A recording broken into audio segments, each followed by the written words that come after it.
Hey guys, it's Ryan here with HobbiesofaMan. Once again, today we're going to be doing another comic book issue review. We're going to be looking at Ultimate Spider-Man #2, which is a great book. It's written by Jonathan Hickman with art by, I think his name is Michael Chichetto.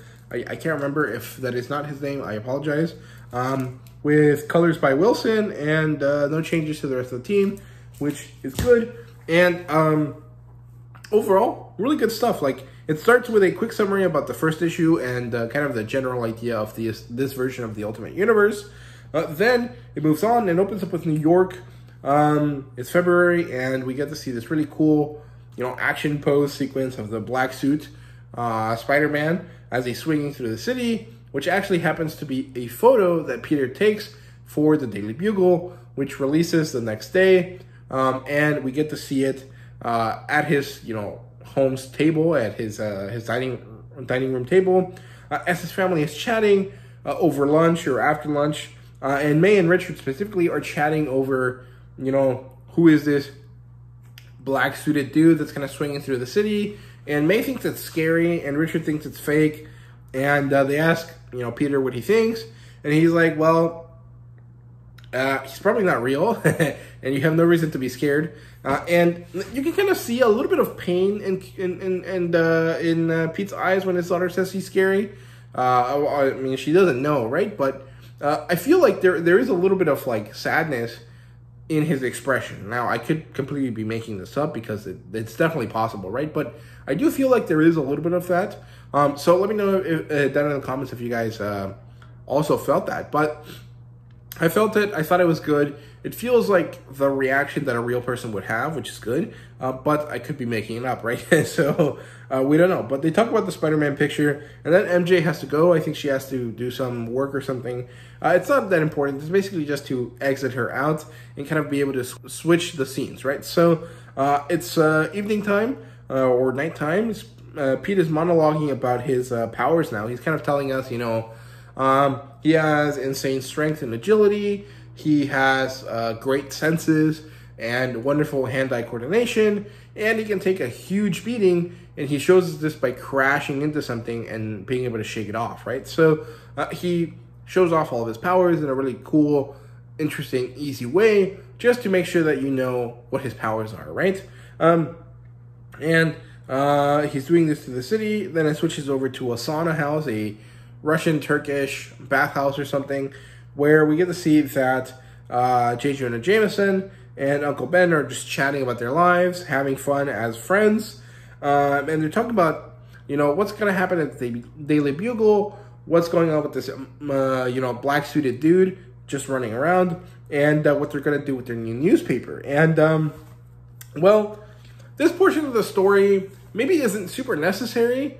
You could kind of say that there's no reason for it to be there, but I disagree. I think that it's good to set up these characters because I think that ultimately one of them is going to die within the next couple issues so that we can have the classic, great responsibility moment. Like, there has to be a moment where Peter sees death affect him, and this forces him to basically embrace his heroic side, right?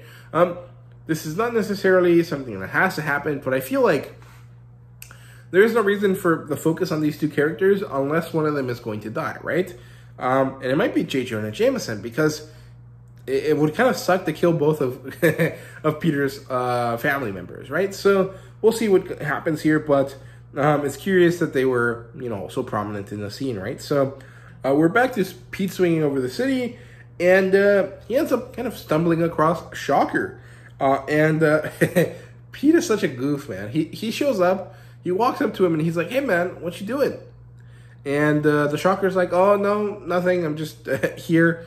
And he's like, who are you? And Peter's like, well, I don't know, I'm just some dude. I decided that I have powers now, and I gotta do something with them.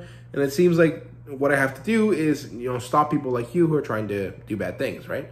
And the Shocker's like, oh, yeah, definitely, dude. You showed me the way. I'm gonna change. I'm going to go home and do the right thing now. And Peter believes him because he's a stupid dumbass.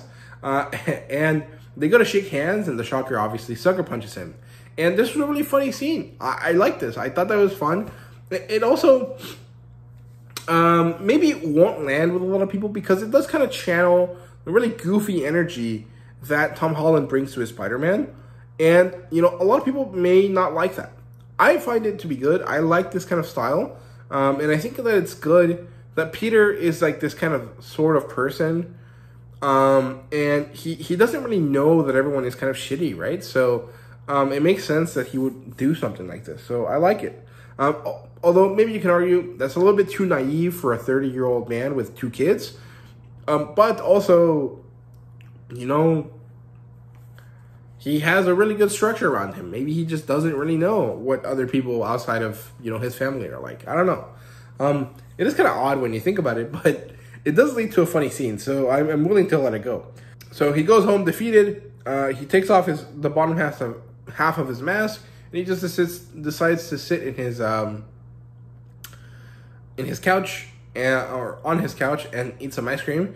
And this is a bad idea because May shows up. And she's scared. She starts crying. She's like, what the hell's going on? Who are you? Well, she's a little girl. She wouldn't say that like that, but you get what I'm saying. And Peter's like, oh, no, May, don't worry. It's me. I'm sorry. I didn't mean to scare you. Come here. It's okay. And, well, they talk it out. And it was a really good scene. I actually really like this sort of situation here. The family stuff in this book is wonderful.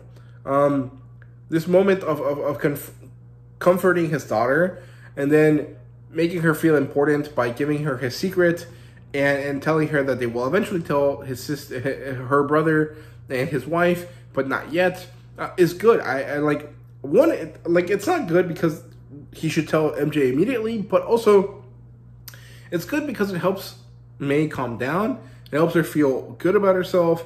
And it helps her, you know, like change the attitude that she had, which was really scared, right? So I think he did a great job. But, you know, there's kind of like a conundrum there, which is, Peter, why have you not told your wife this? Because it seemed like she and Uncle Ben knew in the first issue, and it turns out that they don't.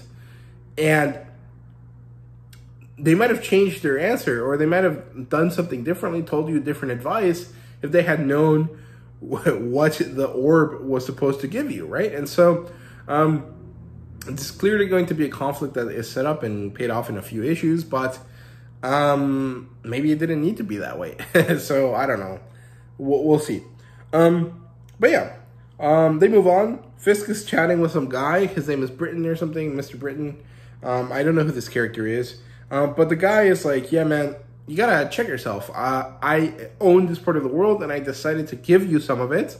And you need to actually show me that you can protect it. Otherwise, I will decide to take it back. And Fisk is mad at this. He's like, no, I can clean up my own mess. Get the fuck out of here. And, well, that's kind of where it ends, right? So they move on from there. And we're back to Peter and Shocker fighting again. Basically the same situation. And again, Pete loses. But this time the Goblin is kind of near them. And he gets to see what's going on. And I'm curious to know how you guys feel about this Goblin. Because on one hand, I like the Iron Man vibe that it has, but also I don't know that Peter needs to fight people like that. Like, most of the people that he fights with have, like, dumb gadgets, simple gadgets, right, that he can overcome with his basic science. But I don't know that Peter can beat power armor, you know, just because. I'm sure he can because he has plot armor as the main character, but, like, I hope you guys get what I'm saying, which is there's like a discrepancy between you know, Peter and the Green Goblin right now, and maybe the Green Goblin is a hero in this character in this version of the world. I doubt it, but they might be, and so it might not matter. But I don't necessarily feel that the look is the right way because of what it implies about, like, you know, their relationship with Peter. So I don't know. I guess the Green Goblin always has some sort of armor vibe to him, but not, like, it was more like medieval vibes, right? So I don't know. It's kind of odd, but we'll see. I like the design. I just don't know that I like the fact that Peter would fight against some armored dude, right? Like, I don't know. We'll see. But yeah, it basically ends with Peter at home, drinking some milk, and we get to see that May left him a little encouraging message with a little drawing of a spider in red and blue. And so I'm guessing that's where he gets his inspiration for the suit, right? And eventually he will get the red and blue suit. I just don't know when, but this might be where. Overall, very good. I love the artwork. It's phenomenal. It looks so, so great.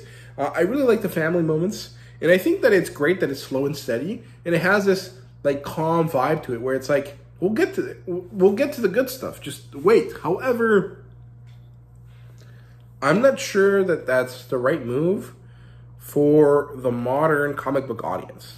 If this was being released as trades immediately, like directed trades, I'd be happy with that. I think it would work because in that case, you have 4 more issues, 3 or 4 more issues, depending on if they're 5 or 6 issue trades. And although I think Marvel does 4 trades now, so I guess it would be, there's either 2 more issues or there's 4 more issues, depending on how they make the trades.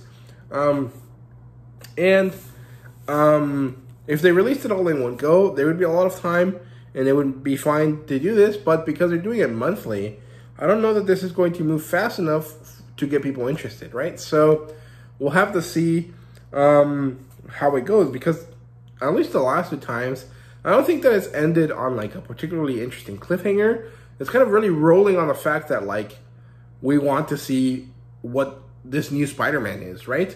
Not necessarily on like, oh, there's great stuff happening right now, right? So I'm a little bit nervous about this in that sense, but I mean, I'm still gonna buy it. I don't really have a problem with it, but I feel like when you think about it for other audiences, for other people that might be trying to pick this up, I'm not necessarily sure that the way that this is structured right now is the right way to do it, because it feels like a little bit too slow for your average, you know, monthly reader.